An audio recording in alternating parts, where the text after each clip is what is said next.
much. Thank you very much, Mr. Chairman.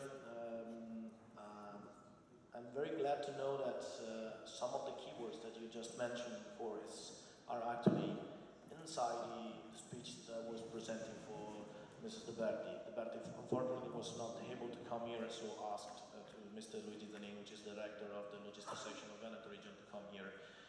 But unfortunately, he was committed in another meeting. So thank you once again, and I will try to, let's say, represent Mrs. De Berti in the best way.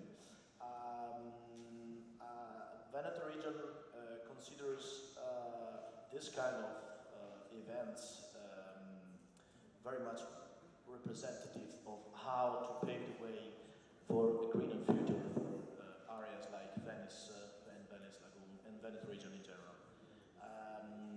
And it is really proud of hosting such an international event in Venice, which is actually a city that can easily, let's say, sum up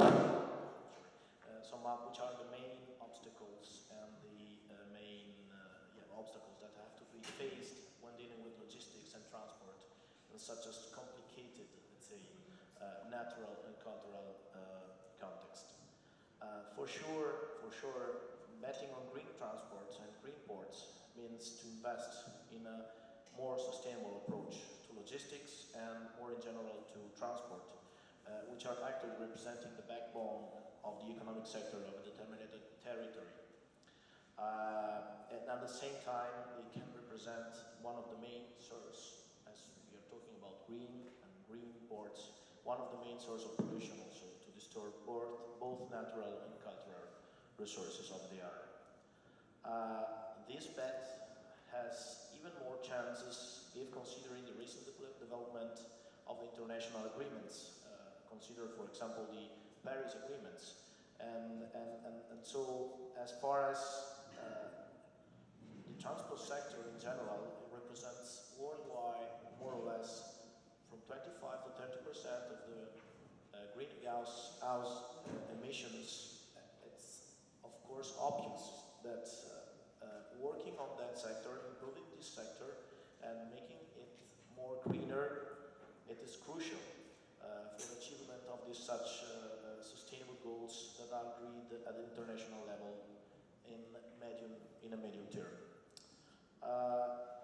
Water transports can effectively tackle this challenge, giving a tangible contribution in achieving such results, even if only, and this has to be underlined, only if synergistically connected with a fully functional and multimodal transport network. And this purpose, I would like to emphasize that Veneto region, it's a crossroads of transnational corridors, so it is a key area, and it is strategically located with reference to the EU integration process, as well as the development of sustainable routing options in both north-south direction and west-east direction. So, among other things, we have 3 different core network nodes and that are supporting 3 different core networks corridors that are passing through Veneto region. So, of course, this is one of the highest value that an Italian seaworthy region can have. So, if not considered, of course, for example, Lombardy region, which is not facing with the sea. So, ports have to be considered as an hubs for both freight and passenger flows, and are not only the doors for a country or for a region, but also, let's say, a sort of business card that has to be constantly up to date and has to learn from other experiences and in a continuous way, searching for new and inspiring opportunities to be developed constantly.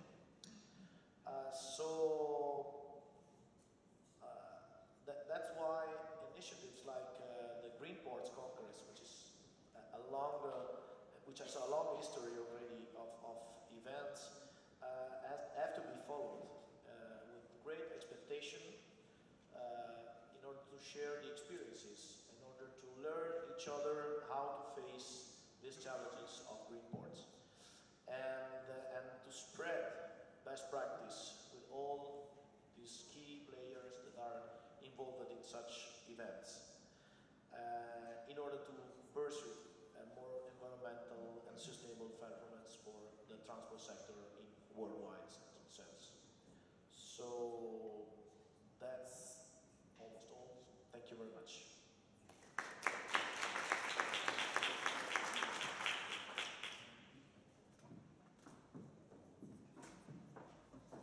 Thank you very much, Andrea, for that very interesting presentation from the regional point of view. And I think you just said a few things that are perfect to introduce our next speaker.